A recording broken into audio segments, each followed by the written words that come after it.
हाय, तर आपण आज इडलीची कंप्लीट रेसिपी बघूयात. तर हा व्लॉग एंडिंगपर्यंत नक्की बघा.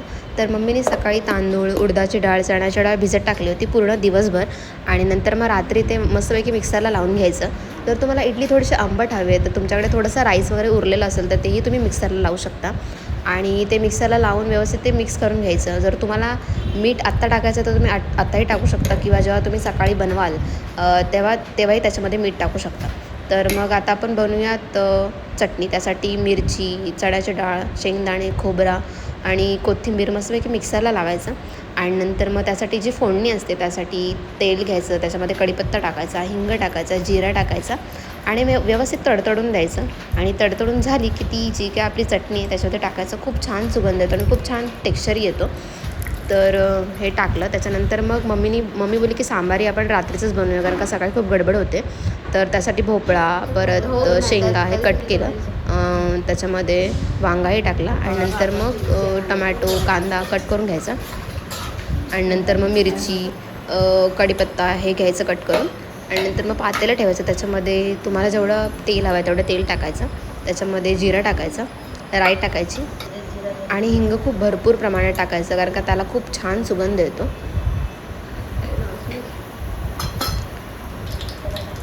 आणि नंतर त्याच्यामध्ये लसूण टाकायची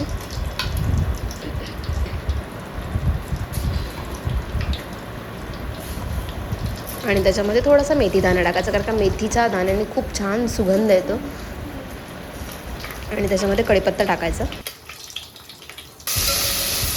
आणि नंतर मग त्याच्यामध्ये कांदा टाकून व्यवस्थित हलवून घ्यायचं आणि कांदा थोडा लालसर झाला की त्याच्यामध्ये टोमॅटो ॲड करायचा आणि ज्या काही आपण भाज्या कट केल्यात भोपळा, शेंगा, वांगा हे सगळं ॲड करून घ्यायचं. त्याला व्यवस्थित हलवायचं.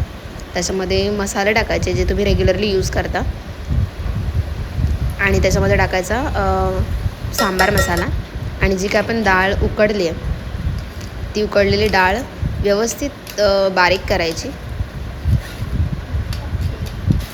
आणि त्याच्यामध्ये टाकायची. तर त्याच्यामध्ये टाकल्यानंतर त्याला व्यवस्थित असं मिक्स करून घ्यायचं. तुम्हाला जेवढ्या प्रमाणात पाणी हवं तेवढ्या प्रमाणात पाणी टाकायचं आणि त्याच्यामध्ये चिंचेचा रस असतो तो टाकायचा कारण का थोडी आंबट होते. सांबार थोडा आंबटच खूप छान लागतो आणि तुम्ही बघू शकता किती छान सुगंध येतात. तर हे आपण जे पीठ ठेवलं इडलीला ते व्यवस्थित झाकून ठेवायचं रात्रभर आणि मग आता सकाळ झाली, आता बनवूयात आपण इडल्या. तर त्यासाठी मम्मीने व्यवस्थित भांडा वगैरे स्वच्छ धुवून घेतला, त्याला व्यवस्थित तेल लावलं आणि तुम्ही बघू शकता पीठ किती छान आलं होतं. एका साईडला चहा बनवायला ठेवला होता आणि जो काय भांडा आहे त्याला स्वच्छ धुवून घ्यायचं, त्याला तेल लावायचं आणि त्याच्यामध्ये जे काय आपलं डो आहे तो टाकायचा आणि इडल्या रेडी आहेत. तर मस्तपैकी इडली, सांबार त्याच्यासोबत चटणी खरंच खूप मस्त होता. तर तुम्ही पण नक्की ट्राय करा आणि मला कमेंट सांगा कसे होते. And thank you for watching.